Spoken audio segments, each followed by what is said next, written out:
Hello friends, എല്ലാവർക്കും പുതിയ വീഡിയോയിലേക്ക് സ്വാഗതം. എല്ലാവർക്കും സുഖമല്ലേ? സുഖമെന്ന് വിചാരിക്കുന്നു. അപ്പോൾ നമ്മളിന്ന് ഉണ്ടാക്കാൻ പോകുന്നത് തൈര് സാദമാണ്. കേർഡ് റൈസ് എന്നും പറയും. ഈ കേർഡ് റൈസ് എന്നൊക്കെ പറയുന്നത് തമിഴ്നാട് സ്റ്റൈൽ ഫുഡാണ് കേട്ടോ. കഴിക്കാൻ ഭയങ്കര ടേസ്റ്റുള്ള ഒരു സിമ്പിളായിട്ട് ഉണ്ടാക്കാൻ പറ്റുന്ന ഒരു ഫുഡാണ്. അപ്പോൾ നമുക്ക് എങ്ങനെയാണ് ഇത് ഉണ്ടാക്കണമെന്ന് നോക്കി നോക്കാം. അപ്പോൾ കേർഡ് റൈസ് ഉണ്ടാക്കാനായിട്ട് വൈറ്റ് റൈസാണ് എടുക്കുക എപ്പോഴും. കാരണം എന്താ വെച്ച് കഴിഞ്ഞാൽ നമ്മൾ തൈരൊക്കെ ഒഴിച്ചിട്ടല്ല മിക്സ് ചെയ്തല്ല ഉണ്ടാക്കുന്നത്. അപ്പോൾ നമ്മുടെ ഇപ്പോൾ വീട്ടിലെടുക്കണ വെള്ളരി ആണെങ്കിൽ നമ്മളിപ്പോൾ സാധാരണ കുക്ക് ചെയ്യാനായിട്ട് എടുക്കുന്ന വെള്ളരി ആണെങ്കിലും എടുക്കാം. പച്ചരിയോ അതുപോലെ തന്നെ പൊന്നരി അതൊക്കെ എടുക്കാനായിട്ട് പറ്റും. എപ്പോഴും ഇതിൻ്റെ പ്രത്യേകത എന്താണെന്ന് വെച്ച് കഴിഞ്ഞാൽ എപ്പോഴും നമ്മൾ അരി വേവിച്ചെടുക്കുമ്പോൾ നല്ല പോലെ വെന്ത് കുഴയണം. അതാണ് കേർഡ് റൈസിന് കൂടുതൽ ടേസ്റ്റ്. അപ്പോൾ അതിന് വേണ്ടിയിട്ട് ഞാനിപ്പോൾ എടുത്ത് വെച്ചിട്ടുള്ളത് പച്ചരിയാണ്. 1 കപ്പ് പച്ചരിയാണ് എടുത്ത് വെച്ചിട്ടുള്ളത് കേട്ടോ. ഞാനിപ്പോൾ കേർഡ് റൈസ് ഉണ്ടാക്കുന്നത് കുക്കറിലാണ്. അപ്പോൾ ഈ പച്ചരി ഞാൻ കുക്കറിലേക്ക് ഇട്ട് കൊടുക്കുന്നത്. എന്നിട്ടിത് നല്ല പോലെ കഴുകിയെടുക്കാം. ഇനി ഇതിലേക്ക് വെള്ളം ഒഴിച്ച് കൊടുക്കാം. 2.5 കപ്പ് വെള്ളമാണ് ഇതിലേക്ക് ഒഴിച്ച് കൊടുക്കുന്നത് കേട്ടോ.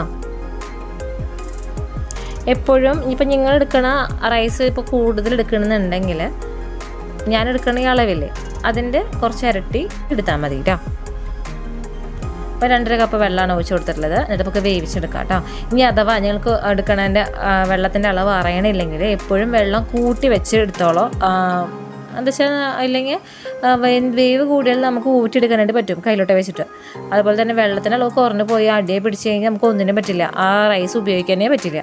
അപ്പോൾ അങ്ങനെ ഇല്ലാണ്ടിരിക്കാൻ വേണ്ടിയിട്ട് എപ്പോഴും നിങ്ങൾക്ക് വെള്ളത്തിൻ്റെ അളവ് അറിയില്ലെങ്കിൽ വെള്ളത്തിൻ്റെ അളവ് എപ്പോഴും കൂട്ടിയെടുക്കുക.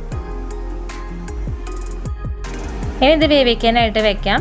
2 വിസിൽ പ്രഷർ പോയതിന് ശേഷം നമുക്ക് തുറന്ന് നോക്കി നോക്കാം കേട്ടോ. ഞാൻ അടുപ്പത്ത് വെച്ചിട്ടുണ്ട്. അപ്പോൾ ഇതിന് നമ്മുടെ കുക്കറിൻ്റെ പ്രഷറൊക്കെ പോയിട്ടുണ്ട്, വെന്ത് വന്നിട്ടുണ്ട് കണ്ടോ. നല്ല പോലെ വെന്ത് വന്നിട്ടുണ്ട്, കാണുമ്പോൾ തന്നെ മനസ്സിലാവണില്ല, നല്ല പോലെ വെന്ത് വന്നിട്ടുണ്ട്. ജസ്റ്റ് നമുക്ക് ഒരു കയ്യിലോണ്ട് ഇളക്കി നോക്കി നോക്കാം. കണ്ടില്ലേ, ഇതേപോലെ വെന്ത് വരണം കണ്ടോ. എന്നിട്ട് ഇതുപോലെ കയ്യിലോണ്ടൊന്ന് മിക്സ് ചെയ്ത് കൊടുക്കാം കേട്ടോ. ഇങ്ങനെ ഉടഞ്ഞ് വരണം. ഇങ്ങനെ ഉടഞ്ഞ് വരുമ്പോഴാണ് കേർഡ് റൈസ് കഴിക്കുന്നത് ഭയങ്കര ടേസ്റ്റാണ്. ഇനി ഈ റൈസ് നല്ല പോലെ ചൂടാറി വരണം. അതിന് ശേഷം മാത്രമേ നമ്മൾ തൈര് കൂട്ടി മിക്സ് ചെയ്യാൻ പാടുള്ളൂ.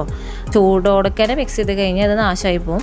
അപ്പോൾ അതില്ലാണ്ടിരിക്കാൻ വേണ്ടിയിട്ടാണ് ചൂടാറിയതിന് ശേഷം ഇത് തൈരായിട്ട് മിക്സ് ചെയ്ത് കൊടുക്കാമെന്ന് പറയണത് കേട്ടോ. തൈര് സാദത്തിലേക്ക് കടുക് പൊട്ടിച്ച് വയ്ക്കാൻ വേണ്ടിയിട്ട് ഞാനൊരു പാൻ അടുപ്പത്ത് വെച്ചിട്ടുണ്ട് കേട്ടോ. ഇത് ചൂടായി വന്നു കഴിഞ്ഞാൽ നമുക്കിതിലേക്ക് എണ്ണ ഒഴിച്ച് കൊടുക്കാം. ഞാൻ നല്ലെണ്ണയാണ് ഒഴിച്ച് കൊടുക്കുന്നത്. എപ്പോഴും ഞാൻ പറഞ്ഞല്ലോ ഇതൊക്കെ തമിഴ്നാട് സ്റ്റൈൽ ഫുഡാണ്. അപ്പോൾ ഇതിനെല്ലാം പെർഫെക്റ്റ് ടേസ്റ്റ് കിട്ടണമെങ്കിൽ അത് എണ്ണയിൽ തന്നെ ഇങ്ങനെ കടുകൊക്കെ പൊട്ടിച്ചെടുക്കണം. അപ്പോൾ എണ്ണയാണ് അതിന് പെർഫെക്റ്റ് ടേസ്റ്റ് കിട്ടുക. വെളിച്ചെണ്ണയിലൊന്നും ആ ഒരു ടേസ്റ്റ് കിട്ടില്ല. അപ്പോൾ അതിന് വേണ്ടിയിട്ടാണ് ഞാൻ എണ്ണ എടുത്തിട്ടുള്ളത് കേട്ടോ. ഞാനിത് ലെമൺ റൈസിൻ്റെ വീഡിയോയിലും തക്കാളി റൈസിൻ്റെ വീഡിയോയിലും പറഞ്ഞിട്ടുണ്ടായിരുന്നു. അപ്പോൾ എണ്ണ ചൂടായി വന്നിട്ടുണ്ട്. ഇതിലേക്ക് ഞാൻ കുറച്ച് കടുക് ഇട്ട് കൊടുത്തിട്ടുണ്ട് കേട്ടോ. ഈ കടുക് പൊട്ടി വരട്ടെ. ഇതിൻ്റെ ഒപ്പം 2 മണി ഉലുവ ഇട്ട് കൊടുത്തിട്ടുണ്ട്. ഉലുവ ഏകദേശം ഒരു 10 എണ്ണൊക്കെ ഇട്ടുണ്ടാവുള്ളൂ കേട്ടോ. ഇതിലേക്ക് ഞാൻ വറ്റൽമുളക് ഇട്ട് കൊടുത്തിട്ടുണ്ട്. ഒപ്പം തന്നെ കുറച്ച് കറിവേപ്പിലയും. എന്നിട്ട് നല്ലപോലെ ഇളക്കി കൊടുക്കുക. ഇനി ഇതിലേക്ക് അരിഞ്ഞു വെച്ചിട്ടുള്ള ഇഞ്ചിയും അപ്പോൾ തന്നെ പച്ചമുളകും ഇട്ട് കൊടുക്കാം. പച്ചമുളകൊക്കെ നമ്മുടെ എരിവിനനുസരിച്ചിട്ടിടാം. അപ്പോൾ തന്നെ ഇഞ്ചി ഒരു മീഡിയം സൈസ് ഇഞ്ചിയാണ് എടുത്തിട്ടുള്ളത്.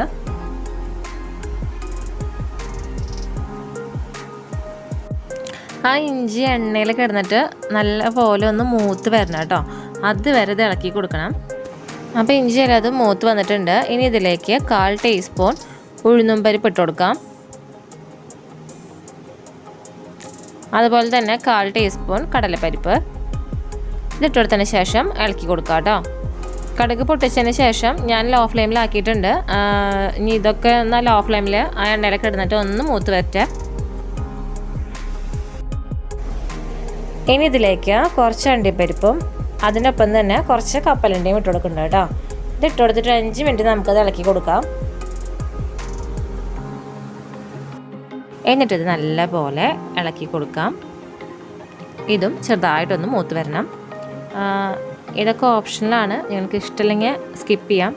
പക്ഷേ ഇതൊക്കെ നമ്മുടെ ആ തൈര് സാദത്തിലൊപ്പം കൂട്ടി കഴിക്കുമ്പോൾ ഇടയ്ക്കൊന്ന് ഇതൊക്കെ കടിക്കുമ്പോൾ ഭയങ്കര ടേസ്റ്റാണ്. അതുകൊണ്ടാണ് ഞാൻ ഇട്ട് കൊടുത്തിട്ടുള്ളത് കേട്ടോ.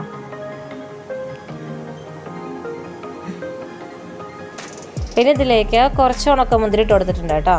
എനിക്ക് ആ ഭാഗം വീഡിയോ വർക്കായില്ല, അതുകൊണ്ട് ഇടുന്നത് കാണിക്കാൻ പറ്റിയില്ല. ഇതിൽ കാണുന്നില്ലേ? അപ്പോൾ ഇതായിട്ടുണ്ട്. ഇനി നമുക്കിത് നമ്മുടെ റൈസിലേക്ക് ഇട്ട് കൊടുക്കാം കേട്ടോ. ഇനി ഇത് റൈസായിട്ട് നല്ലപോലെ മിക്സ് ചെയ്ത് കൊടുക്കാം കേട്ടോ. കണ്ടില്ലേ, ഇതേപോലെ മിക്സ് ചെയ്ത് കൊടുക്കാം. അതുപോലെ റൈസ് നല്ലപോലെ ചൂടാറി കഴിഞ്ഞാൽ ഭയങ്കരമായിട്ട് ഇങ്ങനെ ചെറിയ കണ്ടില്ലേ, ഇതേപോലെ ഒരു കട്ടകളായിട്ടിരിക്കും. അതൊന്നും കുഴപ്പമൊന്നുമില്ല. ജസ്റ്റ് ഇതുപോലെ നമ്മുടെ കയ്യിലുകൊണ്ട് ഇതേപോലെ ഒന്ന് ഉടച്ചു കൊടുത്താൽ മതി കേട്ടോ. പിന്നെ തൈരും കൂടി മിക്സ് ആകുമ്പോൾ കറക്റ്റായിട്ട് അത് പെർഫെക്റ്റ് ആയി വരും. ഇനി ഇതിലേക്ക് 1.5 കപ്പ് തൈര് ചേർത്ത് കൊടുക്കാം. എപ്പോഴും തൈര് ചേർത്ത് കൊടുക്കുമ്പോൾ ഇച്ചിരി കട്ടി കൊടുക്കണേ വേണം കേട്ടോ. മിക്സിയിലിട്ടിട്ട് നല്ലപോലെ ഒന്ന് ബീറ്റ് ചെയ്തിട്ട് നല്ലപോലെ ലൂസാക്കി എടുക്കരുത്, അപ്പോൾ അതിൻ്റെ ടേസ്റ്റ് പോവും. ഇച്ചിരി കട്ടിയിൽ ഇപ്പോൾ വീട്ടിലുണ്ടാക്കണ ഇപ്പോൾ ഞാനൊക്കെ എടുത്തിട്ടുള്ളത് വീട്ടിലുണ്ടാക്കണ തൈരാണ്. അപ്പോൾ ജസ്റ്റ് ഒരു പാത്രത്തിലിട്ടിട്ട് 1.5 കപ്പ് തൈരാണ് എടുത്തിട്ടുള്ളത്. അതൊരു പാത്രത്തിലിട്ടിട്ട് ഒന്ന് ഫോർക്ക് കൊണ്ട് ഒന്ന് നല്ലപോലെ ബീറ്റ് ചെയ്തെടുത്തു. എന്നിട്ട് ഇതുപോലെ ഒഴിച്ചു കൊടുത്തു. എന്നിട്ട് നല്ലപോലെ മിക്സ് ചെയ്തെടുക്കുക. ഞാനിപ്പോൾ എടുത്തിട്ടുള്ളത് വലിയ പുളിയില്ലാത്ത തൈരാണ്. ഇതിപ്പോൾ ഞങ്ങളിപ്പോൾ കഴിക്കാൻ വേണ്ടിയിട്ട് ഉണ്ടാക്കിയതാണ് കേട്ടോ. അപ്പോൾ ഇതിപ്പോൾ എങ്ങാനും നമ്മൾ കാലത്ത് ഉണ്ടാക്കിയിട്ട് ഉച്ചയ്ക്ക് കഴിക്കാനാണെങ്കിൽ എപ്പോഴും ഒരു 1/4 കപ്പ് തൈര് എടുക്കുകയാണെങ്കിൽ 1/2 കപ്പ് പാലില്ലേ, അത് ചൂടാറിയ പാല് അത് ഒഴിച്ച് കൊടുക്കണം കേട്ടോ. ഇല്ലെങ്കിൽ നല്ല പോലെ പുളിക്കും. ഉച്ചയാകുമ്പോഴേക്കും തൈര് നല്ല പോലെ പുളിച്ച് നമ്മുടെ കേർഡ് റൈസ് ഭയങ്കര പുളിയായി പോകും. അങ്ങനെ കഴിക്കാൻ തീരെ പറ്റില്ല, ഭയങ്കര പുളി കഴിഞ്ഞാൽ ഒന്നും കഴിക്കാൻ പറ്റില്ലല്ലോ. അപ്പോൾ എപ്പോഴും ഇച്ചിരി പുളി കുറയണതാണ് നല്ലത്. അപ്പോൾ കാലത്തൊക്കെ ഉണ്ടാക്കുകയാണെങ്കിൽ അങ്ങനെ ചെയ്താൽ മതി. ഇപ്പം തന്നെ ഉണ്ടാക്കിയിട്ട് ഇപ്പം തന്നെ കഴിക്കുകയാണെങ്കിൽ പ്രശ്നമില്ല. എപ്പോഴും ഇച്ചിരി പുളി കുറഞ്ഞ തൈര് തന്നെയാണ് കേർഡ് റൈസിന് ടേസ്റ്റ് കേട്ടോ. ഇതിലേക്ക് ഞാൻ ഇനി 1/2 കപ്പോളം വെള്ളം ഒഴിച്ച് കൊടുത്തിട്ടുണ്ട്. എന്നിട്ട് നല്ല പോലെ ഇളക്കി കൊടുക്കുക. ഞാൻ ആ തൈര് ഒഴിച്ച പാത്രത്തിൽ വെള്ളം ഒഴിച്ചിട്ടാണ് ജസ്റ്റ് ആ തൈര് ഇട്ട് വെച്ചിട്ട് ഒഴിച്ച് കൊടുത്തിട്ടുള്ളത് കേട്ടോ. അതാണ് വെള്ള കളറ്. എന്നിട്ട് നല്ല പോലെ മിക്സ് ചെയ്ത് കൊടുക്കുക. ഈ ഒരു കൺസിസ്റ്റൻസിൽ വേണം കേട്ടോ നമ്മൾ തൈര് സാധനം ഇരിക്കാൻ വേണ്ടിയിട്ട്. ഭയങ്കര ലൂസായി പോകാനും പാടില്ല, നല്ല കട്ടിയായും പോകാൻ പാടില്ല. ഇച്ചിരി ഇങ്ങനെ ഇരിക്കണം, അപ്പോഴാണ് കഴിക്കാൻ നല്ല ടേസ്റ്റ് ഉണ്ടാവുക. ഇനി ഇതിലേക്ക് ആവശ്യത്തിന് ഉപ്പിട്ട് കൊടുക്കുക കേട്ടോ. ഉപ്പിട്ട് കൊടുത്തതിന് ശേഷം വീണ്ടും നല്ലപോലെ ഇത് ഇളക്കി കൊടുക്കാം. അപ്പം ഞാനിതിൻ്റെ ഉപ്പൊക്കെ നോക്കിയപ്പോൾ കറക്റ്റാണ്. ഇനി ഇതിലേക്ക് ഞാൻ ഒരു ഗാർണിഷിന് വേണ്ടിയിട്ട് പൊമഗ്രാനൈറ്റ് ഇല്ലേ, അതിൻ്റെ അല്ലികൾ ഇട്ട് കൊടുക്കുന്നുണ്ട്. മാതൽ നാരങ്ങയുടെ അല്ലികൾ ഇട്ട് കൊടുക്കുന്നുണ്ട് കേട്ടോ. ഇതിങ്ങനെ കേർഡ് റൈസ് കഴിക്കുമ്പോഴേ ഇടയ്ക്ക് ഈ മാതൽ നാരങ്ങയുടെ അല്ലിനെ കടിക്കുമ്പോൾ ഭയങ്കര ടേസ്റ്റാണ്. അപ്പോൾ തന്നെ കാണാനും നല്ല ഭംഗിയല്ലേ.